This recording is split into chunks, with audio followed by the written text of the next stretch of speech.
আসসালামু আলাইকুম পাঞ্চাশি ভাই। সোহেল কেমন আছেন? ওয়ালাইকুম আসসালাম। আসসালামু আলাইকুম। ওয়ালাইকুম সালাম। ভালো আছেন ভাই? কি আলহামদুলিল্লাহ কাজ ভাই। করতেছেন ভাই বরে? নতুন ভাই বর, হ্যাঁ বলেন। বরের কাজ তো বিভিন্ন ধরনের থাকে। হ্যাঁ, এখন কি করতেছেন? এটাকে কি বলে? এখন গপ খুঁড়া হচ্ছে ভাই। তাই? জি, এখানে কি কি করবেন গপ খোঁড়ার পরে? এখানে যে আপনাদেরকে বড় বড় পান খিলায়, হ্যাঁ। যেসব পান দেখেন বিভিন্ন দেশে চলে যায়, আচ্ছা। এই ভীষণ নিয়ে আসতে হবে অন্য বরে থেকে, বীজ নিয়ে আসতে হবে। আচ্ছা, নিয়ে এসে এখানে লাগাবেন। নিয়ে এসে এখানে গপ খোঁড়া হচ্ছে এখন। এটাকে গপ বলে? হ্যাঁ, এই যে এখানে লাগাবেন নাকি? এই যে লেভেল করেছি এখানে, হ্যাঁ। এই যে মাটি হুম। সমান করে দিচ্ছি। আচ্ছা। দেওয়ার পরে মোটর বা যেখানে হোক পানি সংগ্রহ করতে হবে। করার পরে মাটিতে কাদো করতে হবে। আচ্ছা। বিছন যে ভিত আমরা বিছন ফেলাই, হ্যাঁ। এই বিছন ভিত লাগান এখানে কাদো করতে হবে। হুম। করার পরে যে বীজ আমরা রোপণ করব যে জমিনে থেকে, হ্যাঁ। এই জমিনে ঠেলে এসে এখানে লাগাতে হবে। আচ্ছা, লাগিয়ে রাখলে হয়ে যাবে না আর কিছু করতে হবে? ভাই লাগালেই তো হবে, এরকম কোনো কথা নেই। লাগানোর আগ দেয় এইসব জট দেয়, পাউডার আছে, পাউডার আসতে হবে। হ্যাঁ। নিয়ে এসে সুন্দরভাবে লাগানোর পরে আবার বীজ পোতার পরে চাষ দিয়ে পিলার আলু সোলার লাগান, হ্যাঁ। ও বেড করতে হবে। আচ্ছা। বেড করার পরে পলিথিন টেপ হ্যাঁ। করতে হবে। টেপ? টেপ, পলিটেপ, হ্যাঁ। হ্যাঁ, আচ্ছা। টেপ করে আবার কতদিন রাখতে হবে টেপের ভিতরে? তাও 1-1.5 মাস রাখতে হবে। এক দেড় মাস? এক দেড় মাস পরে পর হয়ে যাবে নাকি? পর হবে না, এখানে আবার অনেক খাটনি করতে হবে। যেসব খাটনি, 1 নম্বর হচ্ছে পলিথিন টেরা করে দিতে হবে। আচ্ছা। টেরাতে যে গ্যাস, এই হ্যাঁ। গ্যাসটা ধীরে করে বার করে দিতে হবে।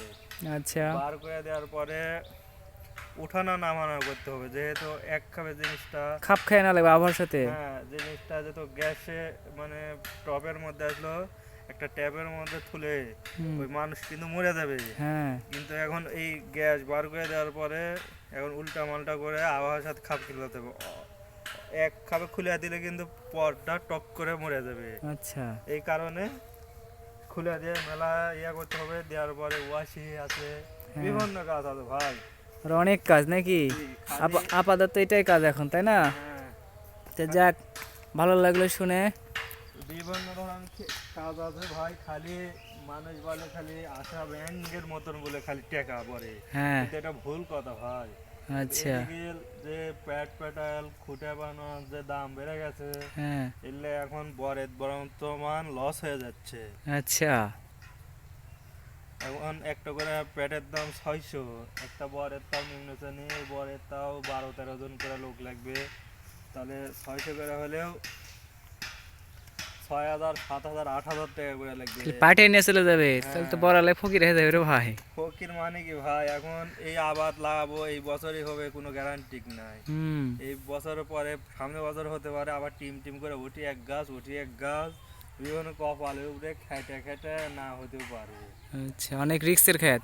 আবার এখন যে যে সময় পান ঝরে ঝরে পড়ে যাচ্ছে, হুম। পচে যাচ্ছে, সবের থেকে মজা আমারে ভাই কৃষক কোম্পানি, যেসব কোম্পানি আছে এইসব কোম্পানিরা মজা মারে। কি কারণে? কিভাবে?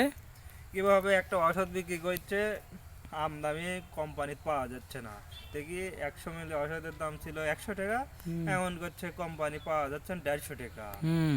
এভাবে এই কি হচ্ছে, এই ওষুধ ছিল 80 টাকা খালি, কি হচ্ছে পাওয়া যাচ্ছে না, ওটার দাম নিচ্ছে 120-30। হুম। মানে সিন্ডিকেট করে টাকা বাড়া দিচ্ছে। হ্যাঁ, দেরি লাগিচ্ছে না, খালি হুম। চালিয়ে পাচ্ছে। আর কৃষকেরা যে তো জমি, এখন আমরা হাবল তাবল মানুষ বুঝি না সুঝি না, হুম। এখন যে এত বলবে এরালেও ভালো, ওরালেও ভালো, ওরালেও ভালো, এখন জিও মানে না, মরেই যাচ্ছে আবাদ। আবাদের উপরে তো কিছু না। হ্যাঁ। এখন আবাদ করতে হলে তো 10 জনের কথা তো মানতেই হবে, না মানলে তো বোঝায় বাড়িতে এই যে হুম। কষ্ট করে টাকা পয়সা পুড়ে হুম। আবাদ যদি না হয়, তাহলে বোঝায় মাঠাত বাড়ির বাদ কি পারি, হচ্ছে। হ্যাঁ তাই তো।